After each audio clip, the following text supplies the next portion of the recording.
Hello guys, Termex here, and welcome back to another Borderlands video. Today I decided to do a part 2 of my Borderlands hot takes that I did previously, probably like a year ago.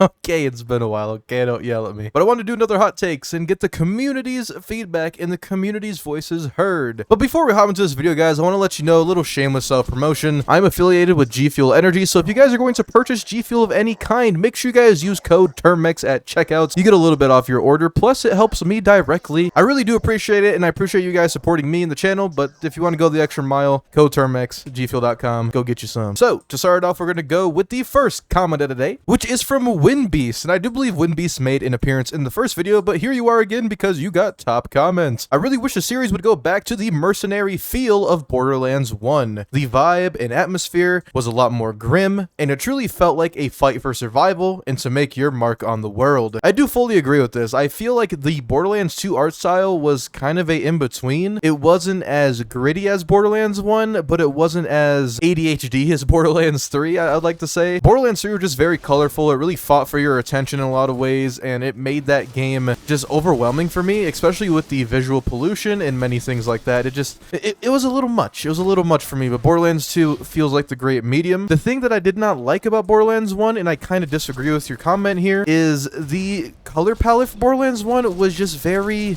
like you said, it is very grim, but that does make for a very stale, very depressing feel in the game. Because in Borderlands 1, I find myself getting a lot more visually fatigued, I believe is the correct word, because I feel like when I play Borderlands 2, there's enough color for me to still feel engaged and still feel like I'm having fun. But when it comes to Borderlands 1, I just get bored. Not because of the game at times, but just because of how it freaking looks. So for me, I think they should stick with Borderlands 2's color palette. Borderlands 3 was a little bit too much, and Borderlands 1 was not enough. Speaking of Borderlands 1, the next hot take is from Ryan S. Peterson Games, saying, adding to the hot takes, BL1 has the best inventory menu. That is definitely, wow. That is a very, very hot take. I still think Borderlands 2 unironically has the best inventory next to the pre-sequel, because they're basically the same inventory, but I feel like Borderlands 3's inventory was just not it. I didn't like how it felt. I didn't like the text on weapons being super small. Maybe it's because I'm blind, but I just did not like how it looked. Borderlands 1, I will give it that the inventory was a lot more simple, and in that aspect, I did like it. But my biggest gripe with the Borderlands 1 inventory, in reality, was just how condensed everything was. There was no real ways to separate the loot you had. There was sorting, kind of, if it actually wanted to work based on the bugs it had. When you look at Borderlands 2, especially when you look in-game, everything's nicely bordered, everything's nicely separated. There's a big, large, zoomed-in picture of the screen with the gun, and I just think it looks overall better. For the next hot take, we have Soybean 2739 saying, longtime player in the pre-sequel, skill trees are top-notch. Best in the series, and the one DLC puts all the others to shame. Sucks they closed 2K Australia before there was more. Actually, for once in this hot take video, I 100% agree with you. I feel like the pre-sequel had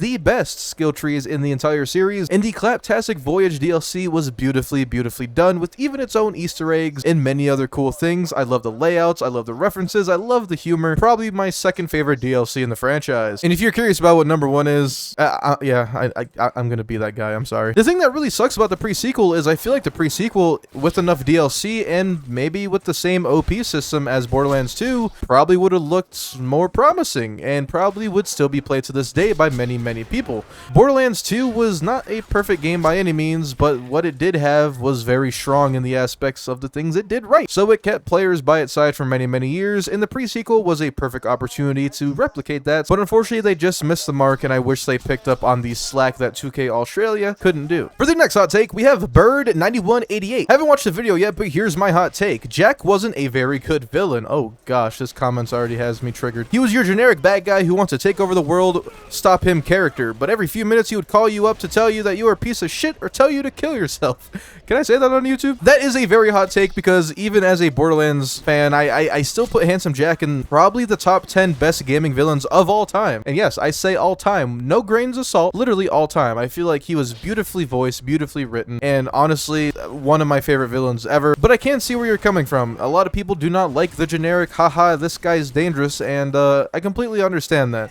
The only thing I will disagree with you with, though, is him talking to you a lot. There's not many villains in gaming these days, or even back then, that really talk to you over and over again. I mean, there was a few. If you play games like Resident Evil or even Far Cry 3, I would argue you don't really have a lot of face-to-face interaction with these villains, and part of that is what makes those villains so great in their own right as well, because it climaxes to the point where you're finally face-to-face, and as the player, you're actually shocked because you're like, I don't know what to expect. This villain is unpredictable. And I do think when it came to Handsome Jack, he probably was generic from a gameplay sense, because if you really think about it, his fight towards the end before Warrior was pretty sad.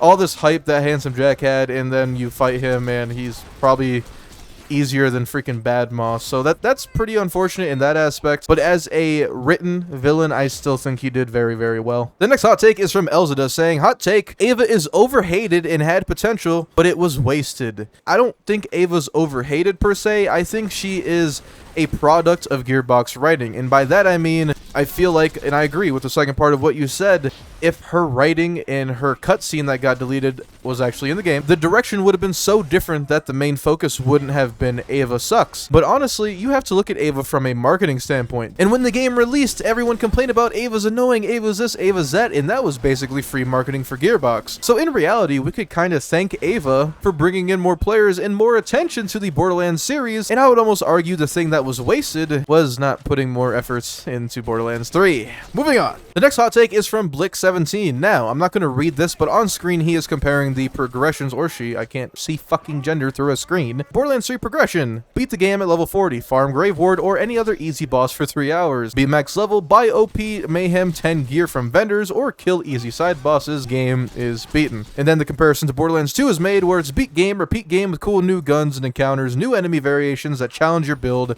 as you start build crafting. Finally, hit level 50 in UVHM and you get all your hard grinding. It's a super rare gear. Also to add, it isn't a chore like BL3 to have to survive the story of the actual game. I know, I like how I said I wasn't going to read that, but I ended up doing it anyway, for your enjoyment as a viewer, of course. That is something I do agree with, actually. With Borderlands 3, I feel like there was a lot of opportunities and a lot of things that was just like, dude, why? In Borderlands 3, I will say is the easiest game in the franchise, easily. There was not a lot of challenge in the game. Most characters, actually every Vault Hunter, could easily survive, even Flak with his Gamma Burst Red Fang combo. And when it came to other things on other characters, you have Zame's Shield, you have Moses Iron Bear, you have Amara.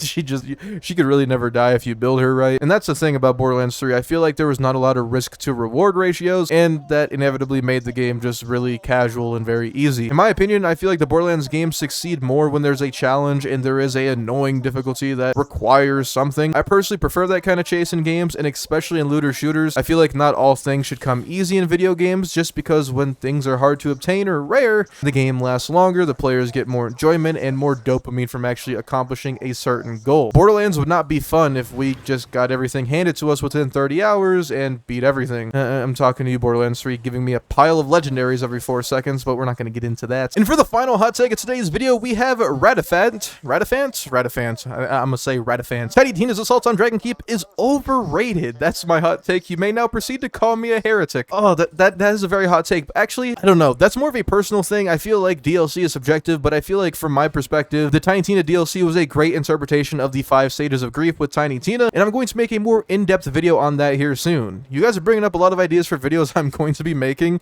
so if you want to stick around for more Borderlands content and just see more Borderlands on your YouTube feed in general, make sure you guys subscribe to me, Termex, buttons down below, and don't forget to leave a like on this video if you enjoyed it, and don't forget to comment below your Borderlands hot take, and if this video gets enough love and support and comments of your guys' hot takes, I will be making a part 3 on the channel at my earliest discretion. I appreciate you guys for the support. Hope you guys are doing well. Thank you guys for all the love and support despite my horrendous upload schedule recently. Stay safe, and I'll see you all later.